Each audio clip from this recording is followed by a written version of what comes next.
Hi hello నమస్తే. నేను Sarath talk షోలో భాగంగా ఈరోజు ఒక ఆసక్తికరమైన అంశం మీ ముందుకు తీసుకొచ్చాను. ఆల్రెడీ ఈ విషయం అంతకుముందు కూడా వైరల్ అయింది. ఒక రైతు పాడిన పాట బాగా వైరల్ అయింది. దాని గురించి మనం మాట్లాడుకుందాం. జనరల్గా సినిమాలోకి వెళితే మనం టిక్కెట్ ధర వాళ్ళు ఎంత చెప్తే అంత కొంటాం, మనం డిమాండ్ చేయం. తర్వాత సినిమా హాల్లో ఇంటర్వ్యూల తర్వాత సమోసాలు కానివ్వండి, పాప్కార్న్ కానివ్వండి, కూల్ డ్రింక్స్, కేకు, వీటన్నిటి ధర మనం అడిగి తెలుసుకుని మరీ కొంటాం. అక్కడ ఎంత అమ్మినా కానీ మనం డిమాండ్ చేయం, ఇంత ఏంటి అనేది డిమాండ్ చేయం. ప్రస్తుతం జరుగుతుంది అదే.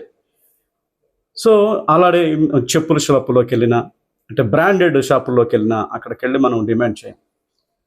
కానీ ఇక్కడ ఈ వీడియోలో నేను చూసింది ఒక రైతు ఆరుగారం కష్టించి పనిచేసి పండించిన ఒక పంట, అంటే కూరగాయలు కానివ్వండి, ఆకుకూరలు కానివ్వండి, వీటిని మార్కెట్లోకి వెళితే దళారుల దెబ్బ తట్టుకోలేక సొంతగా వాళ్ళు సైకిళ్ళ మీదనో, ట్రాక్టర్లలోనో, బళ్ళ మీదనో అమ్ముకుంటుంటారు. మనం కొనేటప్పుడు వాళ్ళతోటి బేరం ఆడతాం. ఆ బేరం ఆడటంలో తప్పు అయితే లేదు, కానీ ఒక 10 రూపాయల దగ్గర బేరం ఆడటం అనేది కొంచెం నాకైతే బాధ అనిపించింది. ఒక రైతు తన సైకిల్ మీద కూరగాయలు, ఆకుకూరలు పెట్టుకొని అమ్ముతూ ఉన్నాడు. ఒక యువకుడు, చదువుకున్న యువకుడు అని అనుకుంటా, బహుశా ఇది ఎక్కడ జరిగిందో అయితే నాకైతే తెలియదు. 10 రూపాయలు తోటకూర కట్ట దగ్గర బేరం ఆడుతూ ఉన్నాడు. ఆయన చెప్తా ఉన్నాడు, అయ్యా నాకు గిట్టుబాటు ధర కాదు, మీరు 10 రూపాయలైనా మీరు తీసుకుంటే తీసుకోండి, లేకపోతే లేదని. కానీ అతనితోటి వాదన చేస్తూ ఉన్నాడు. మనం ఎక్కడ బేరం చేయాలి అనేది తెలుసుకోలేకపోతా ఉన్నాం. ఆరుగారం కష్టించి పనిచేసి వాళ్ళు సైకిళ్ళ మీదో, బళ్ళ మీదో, చెక్క బండ మీద తిప్పుకొని అడుగుతూ ఉంటారు. బేరం ఎవరి దగ్గర చేయాలి? ఒక రైతు కష్టించి పనిచేసే రైతుతోటి మనం బేరం చేయటం చాలా చీప్గా ఉంది, అది 10 రూపాయల దగ్గర. అయితే ఈ సందర్భంగా ఆ రైతు ఒక పాట పాడతాడు. అతను పడిన కష్టాన్ని ఆ పాట ద్వారా వివరిస్తారు. అదైతే నాకు బాగా నచ్చింది. అందుకోసమనే ఈ వీడియో చేస్తా ఉన్నాను. మనం వేరే చోట ఇప్పుడు సినిమా హాల్లో బేరం చేయడానికి మన ధైర్యం చాలదు. ఏంది ఈ రేట్ ఇంతేంది, ఈ రేట్ ఇంతేందని మనం అడగడానికి ఎవరికి ధైర్యం చాలదు. బయటకు వచ్చి ఏదేదో మాట్లాడుతుంటాం.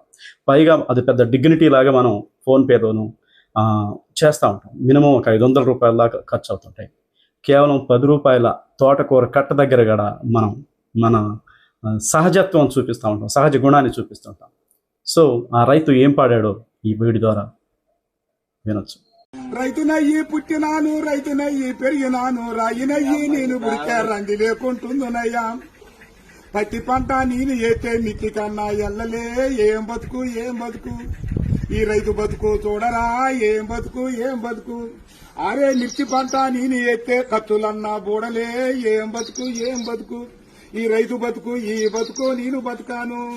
పల్లేరుగా ఎల్లో పలుగురాల చేరుకాడ పాములు తెల్లల్లా తిరిగి, ఎద్దులాగా ఎద్దు నాగి, వానగుంటల నీళ్లు దాగి, ముళ్ళ కంచాలెక్కి దూకితే గడ్డి మోపే, గొంగడాయే పెంటగడ్డే పక్కల ఎత్తుని అమ్మ బతుకు. ఏం బతుకు ఏం బతుకన్నా ఈ రైతు బతుకు, ఏం బతుకు. అయ్యా 5 రూపాయలు కడుగుతాను, 6 నెలల బట్టి సాదుకొని నీ ఇంటికి వచ్చి బండి 5 రూపాయల కోసం అడుగుతావు. ఈ రైతు బతుకు ఎక్కడైనా చూసుకోలేవా? అయ్యయ్యా అన్న 10 రూపాయల నా గోంగూర, 5 రూపాయల ఈ రైతు బతుకు తెలుసా అనే? ఈ రైతు పత్తి బండి ఇచ్చినా, మిర్చి బండి ఇచ్చినా, శనక్కాయ బండి ఇచ్చినా, ఏం బండి ఇచ్చినా ఏం ఫలితం ఉంది రైతు కాడ? రైతు బాధ తెలుసానే అన్న? ఇది ఒకటి తెలుసా? రైతు బాధ తెలుసా? నేను ఒక పంట పండించిన రైతు పత్తి, ఏ ఫలితం లేకుండా రైతునయ్యి పుట్టినాను, రైతునయ్యి పెరిగినాను, రాయినయ్యి నేను పుడితే రంది లేకుంటుందునయ్యా.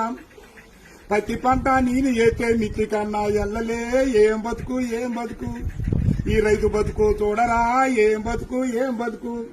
అరే మిర్చి పంట నేను ఏతే ఖర్చులన్నా బూడలే, ఏం బతుకు ఏం బతుకు ఈ రైతు బతుకు, ఈ బతుకు నేను బతుకాను.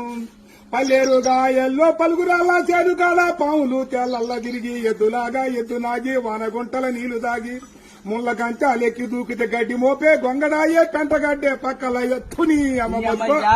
ఏం బతుకు ఏం బతుకన్నా ఈ రైతు బతుకు, ఏం బతుకు. అయ్యా 5 రూపాయలు కడుగుతాను, 6 నెలల బట్టి సాదుకొని నీ ఇంటికి వచ్చి బండి 5 రూపాయల కోసం అడుగుతావు.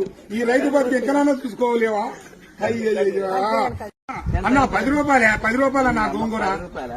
అయ్యో 5 రూపాయలకి 5 రూపాయల ఈ రైతు బదులు తెలుసానే ఈ రైతు రైతులు పత్తి పండించినా మిర్చి పండించినా ఆ చెనక్కాయ పండించినా ఏం పండించినా ఏం ఫలితం ఉంది ఆ రైతు కాడ అరే రే రే రే రే, రైతు బాధ తెలుసానే అరే అన్న ఇది ఒకటి తెలుసా రైతు బాధ తెలుసా చెప్పు చెప్పు. నేను ఒక పంట పండించిన రైతు పత్తి ఈ ఏ ఫలితం లేకుండా ఉంది.